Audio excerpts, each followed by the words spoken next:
Hi, everyone. So here we are for another Sunday message. I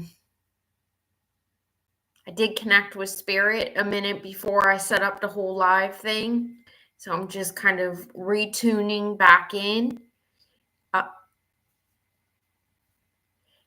it's interesting because in some ways, I think what they want me to share makes me feel a little bit uncomfortable. Um, Not because I don't understand or agree or want to share. There's just a little bit of me that is hesitant to kind of be the channel for this type of message in some ways. I don't know, it's a weird thing that I'm experiencing live right here in front of all of you, and yet also I know that this is absolutely what I signed up to do. And so I've committed to all of you, and I committed to Source Spirit that I would do this, and let's go. So the message that they give me this week is that we are all meant to die, not just in physical form, but in our soul, in our spirit, in more specifically, they're saying to me in our identity, which is really our personality. And even before I got on here, they were reminding me that, people have always referred to me as kind of a death doula.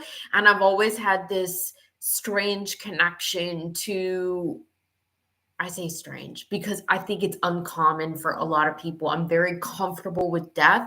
I've worked in the death industry with cemeteries and crematories and all that kind of stuff, funeral arrangements, or pre-arrangements, both.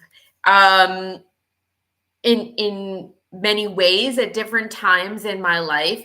And as I've looked back on it over the last few years, I always thought it was because I was born with this gift of mediumship. And so, since for as long as I can remember, I had been connecting to spirits that had crossed over. And I thought, well, maybe that's the reason why I've kind of always had this draw to it. I will say, interestingly, it is also in my human design as part of, it's actually my purpose is all about deaths and endings. So that's kind of interesting.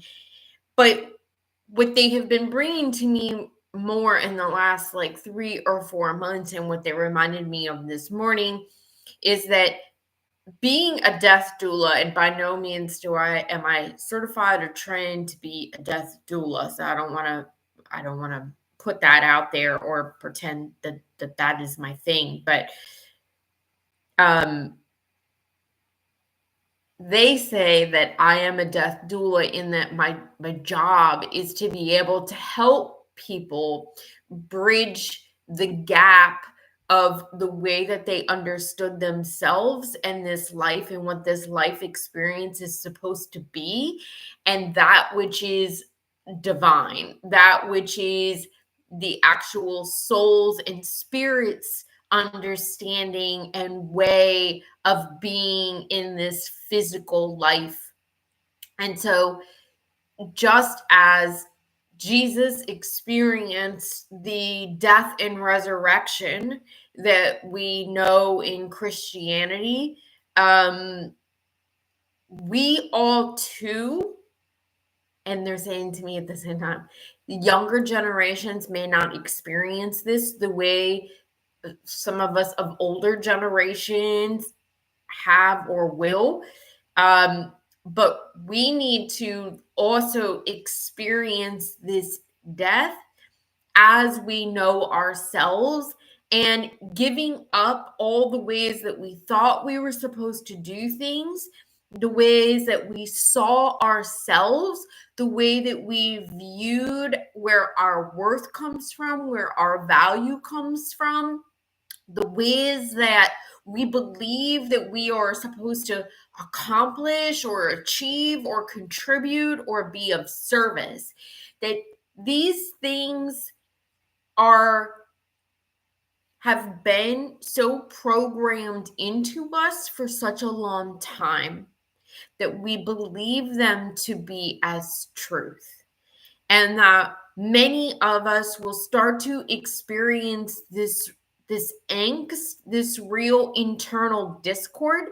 They're saying that this is where the anxiety, the depression, um, addictions, they're actually saying rampant addictions, um, come from in our society, is because it is directly related to this internal knowing all of a sudden in us that starts to come up and starts to surface at an unconscious level, but it's starting to become conscious, and it's this differential between what our soul knows is the way that we are supposed to be, the way that you individually are supposed to show up and express yourself, and also in those like constructs and in fundamental societal operational ideas and beliefs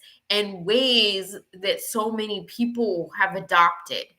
And so you recognize it, and it has become a part of who you are and what you believe to be a truth, but that is not the truth, they're saying. They're saying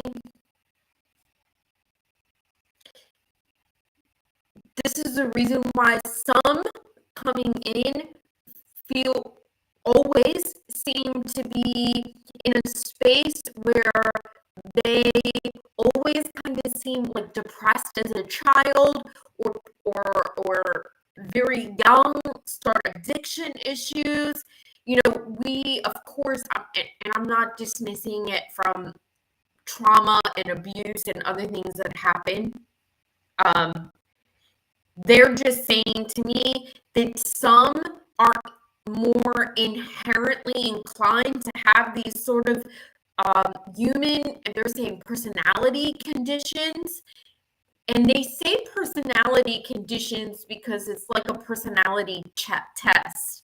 Those are able to change. They are not fixed. They are not really who you are, and they don't have to stay the same. So they are calling these propensities to be of sort of a depressed nature, an addicted nature, an anxious nature, even from early ages all the way up through, no matter where that comes from or when that develops for you.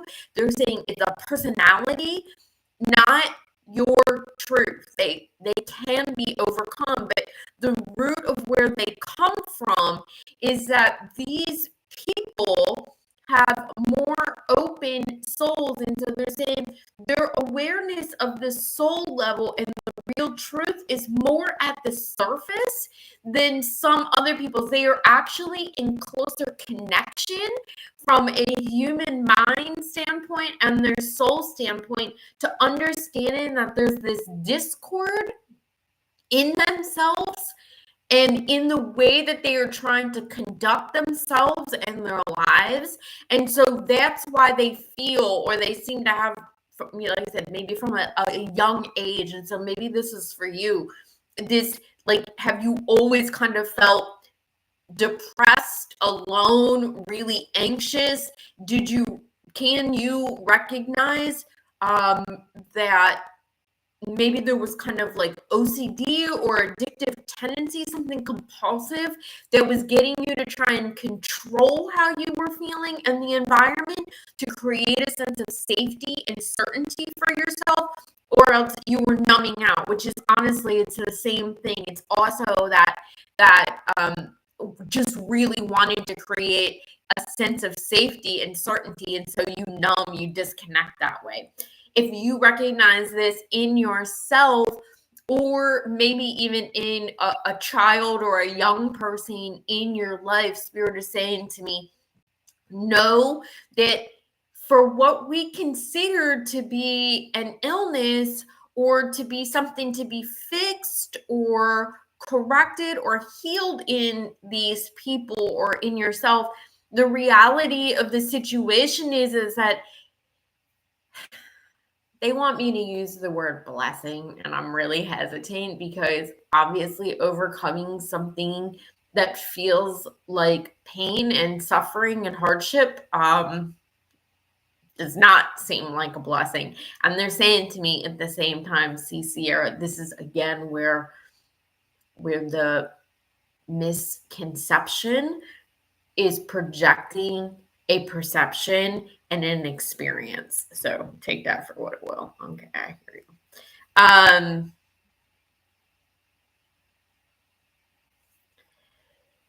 They're saying that what this really is actually a sign that these people are in closer proximity to what the real truth is.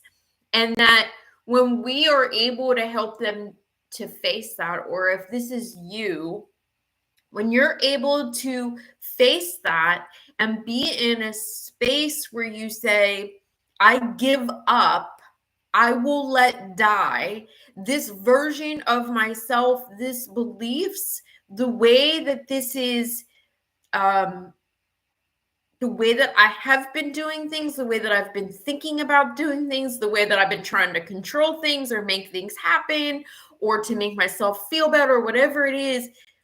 And they're not saying that there isn't a painful process of it.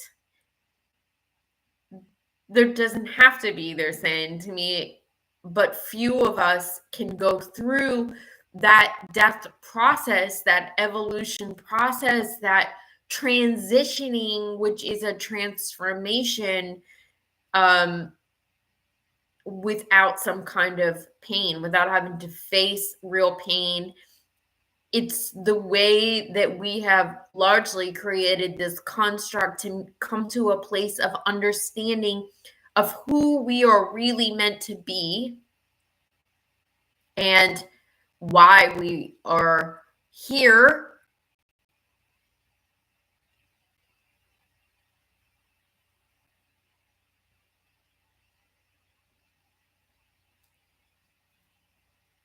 They're saying that what they most want anyone that finds this video today or whenever to take away at this point is to know exactly the way that it was told of Jesus's experience,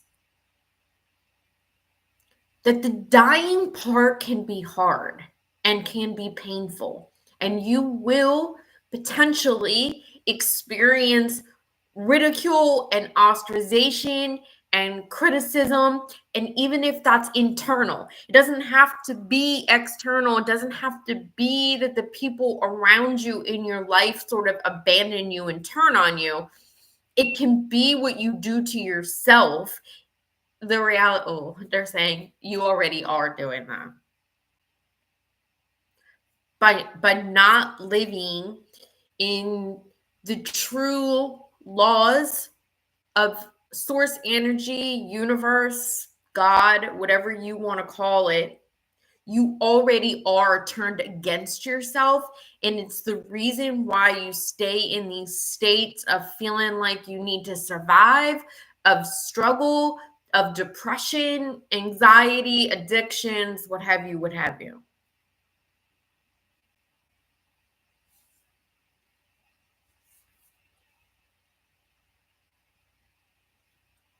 The way that we recount and often know and understand Jesus's transformation is the same thing that we are asked to go through when we choose to come into this physical life.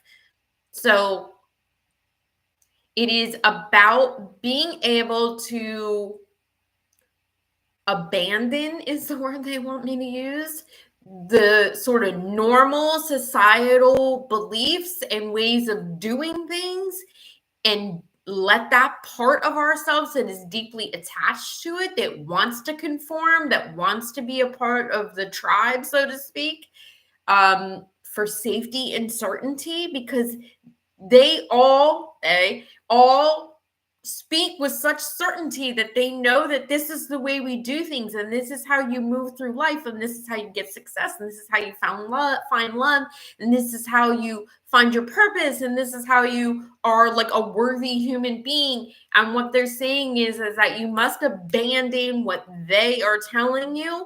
And so it is a dying of all the parts of you that have been brought up to believe that that is who you are and that is the way things need to happen. And on the other side is this amazing transcendence, this place of freedom, and the way to true peace in an unshakable way. They're saying what we perceive as peace is really divine love for us, and it allows us to start becoming this divine channel of the experience and expression of that highest love. And they're pointing out to me now, it's really important that you all are aware that I did not use unconditional love. They said basically that unconditional love has been so bastardized in our vocabulary that they are hesitant to stay away from that, because there's so much negative energy and negative feelings around the phrase unconditional love. They want you to know that they're saying this is a repeat of part of what last week's message was, but that you are not only continuously and constantly in a place where you can access unbelievable love and peace and a sense of freedom from the conformities and constrictions and depression and anxiety and addictions and all those things. You can get free of all that. You can have access to this deep peace and this sublime feeling of just being loved more than we can really consciously and humanly understand. You have access to all of that every single day, every single moment. And that your real purpose, all of our real purpose at the most boiled down version, is just to figure out how to be the purest expression and experience of that, not only to others, but for ourselves. We are never meant to always be of service in such a way that we abandon and don't allow us to have it for ourselves. And that, in fact, we all know this, we hear this rhetoric all the time about finding love outside, romantic relationships and blah, blah, blah, blah, blah, blah. When you give yourself the experience and allow yourself to feel and know the expression of that unbelievably pure and uncontaminated version of love that is divine and not human for ourselves, then and only then will you have transcended that full dying experience that you are really in. We say that the truth is that all of us is on a journey to death in physical form every single day. Like it or not, every single one of us that is breathing right now is somewhere in a journey to your physical death. I'm sorry, it's true. You get to choose and decide, though, if it is also a emotional, mental, and spiritual death that you are on. Well, again, you are really doing it. So you get to either decide if you're doing it more intentionally and consciously to be able to move yourself along on that continuum to get to that place of freedom and peace and love and transcendence, so that you have an entirely different personality and experience going forward, or else you can just keep dragging along and kind of go about it kicking and screaming and struggling and being depressed and all the other things that I've repeatedly mentioned in this transmission today. They say that's enough for now. I agree. Spirit works with me in a way that makes me feel blessed to be able to share with all of you. And I know in some way or shape or form that it is helping someone today. And so if you do watch these, if you tune into this, and it wasn't for you, but it makes you think of someone, please share that, because this concept and what was in here today may seem really heady, and it may be kind of hard for you to necessarily wrap your brains around and get into a deeper place of understanding. But I assure you that your heart and your soul and your spirit knows what I'm saying. Even my own. Even I'm not sure that I fully am getting to the depths of all of that. But our souls, by way of our heart, our soul and our spirit does understand what is coming through, and it will. It's so funny they're showing me it breaks open. They're saying it takes like another brick out of the wall that is the imaginary mirage of separation that does not really exist. But man, have we built up these walls. We talk about that proverbial, oh man, I can't say that word right now. Proverbially. We talk about that with people in relationship and relationship to love, but we have also done that with love for ourselves and the connection to the divine. So there's that. I love all of you. I love that I am able to share this and offer this to whoever needs it. Please, if you really want, I'm here. So message me, comment below, reach out to me through social media or through my website, whatever. I'm here for you. I'd love to hear what parts of this you really needed to hear. Maybe there's some extra clarity, or maybe I can tune in for you specifically around something that struck you and that maybe you're struggling to understand, but it resonated in some sort of way. So don't be afraid to reach out to me. I'm here for you. This is what we're here to do, all of us. This is how I am able to share the divine expression of love with you, and also for myself, because as I channel these messages, it is also sometimes for me as well. Okay, all the time. But anyway, so that's this week's message. Again, lots of love to everyone. Please like, share, comment. I want to hear your thoughts, and I want to know that these are helping you in some sort of way.